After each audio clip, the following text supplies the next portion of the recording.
Swastiastu.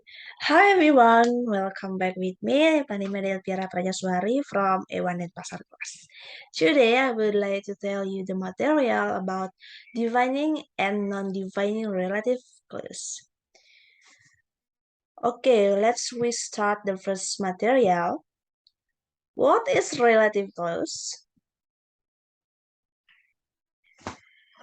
Relative clause give us more information about someone or something. We can use relative clause to combine clause without repeating information. Relative clause have two types. They are one type refers to a noun or noun phrase. These are defining and non-defining relative clause. And the other types refer to a whole sentence or clause, especially in speaking. Next slide is defining relative clauses. Defining relative clauses is used to give essential information about someone or something, information that we need in order to understand what or who is being referred to. A defining relative clause is usually comes immediately after the noun is described. We usually use a relative pronoun, for example, who, that, which, whose, and whom to introduce a defining relative clause. I have a note here. In writing, we don't use comma in defining relative clause. For example, this is a man who takes his responsibilities seriously.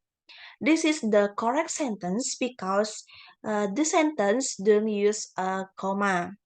And the sentence is this is a man who takes his responsibility seriously. This is the wrong sentence. Why the wrong sentence? Because this sentence uses a comma after the word man.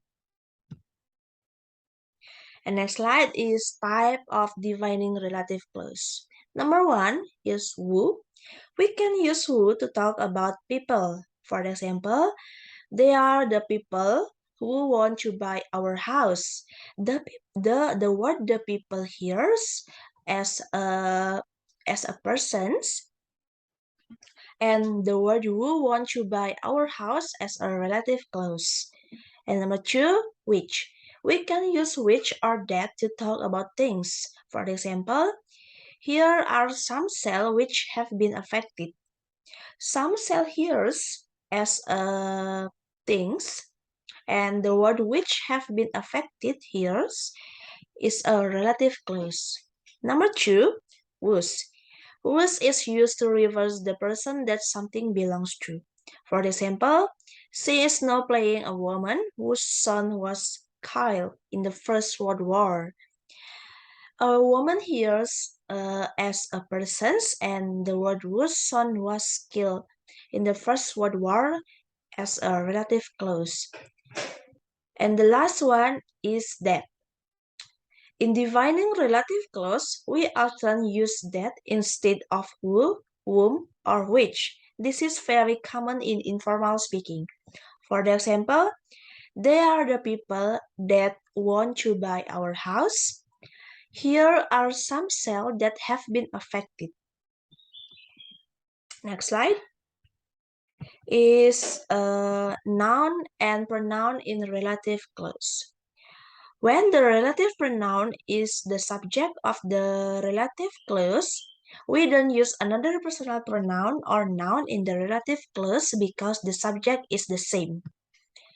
For example, she is the lady who lent me her phone. And number two, there are now only two schools in the area that actually teach Latin.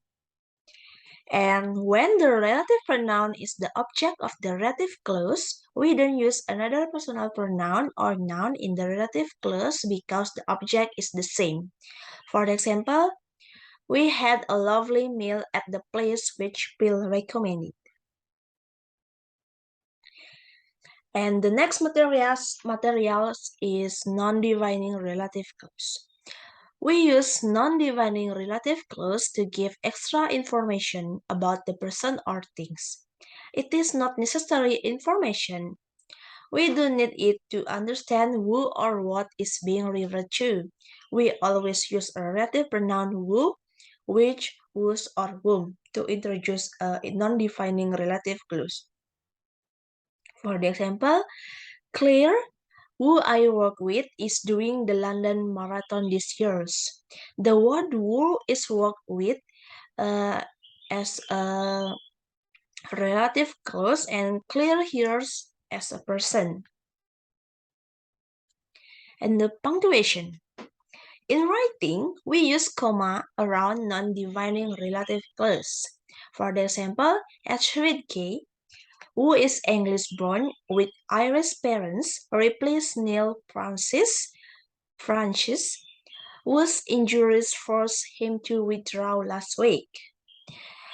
We use comma here's, and the last comma. I have some notes here.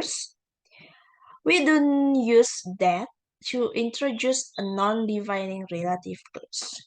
For example, Ellen, who scored the 3 goals in the first game, was the only player to perform well. This is the correct sentence because the sentence don't use that and use a comma in here. And this is the wrong sentence because the sentence use that after the word Ellen. The next slide is the different defining and non-defining relative clause. Sometimes defining and non-defining relative clause can look very similar but have different meaning. For example, this is the sentence of defining relative clause, and this is the sentence of non-defining relative clause. Number 1, his brother who worked at the supermarket is a friend of mine. The meaning here is he has more than one brother.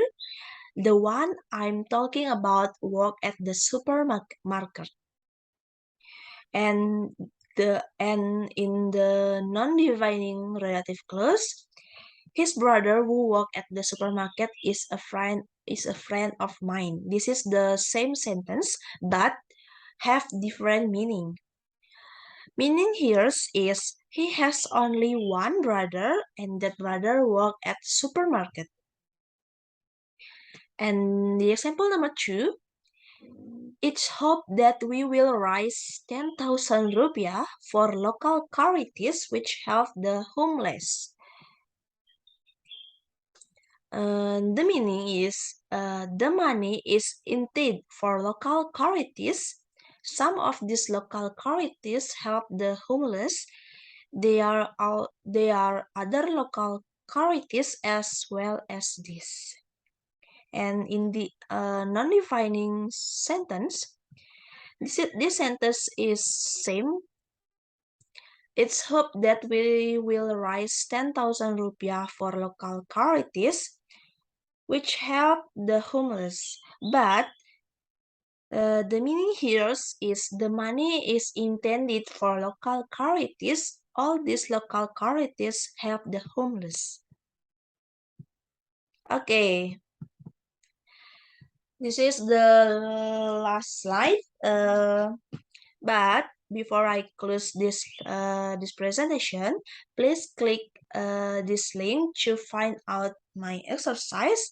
And thank you for watching and have a good day. I close with Parama Santi. Santi, Santi, Santi Om. Bye bye.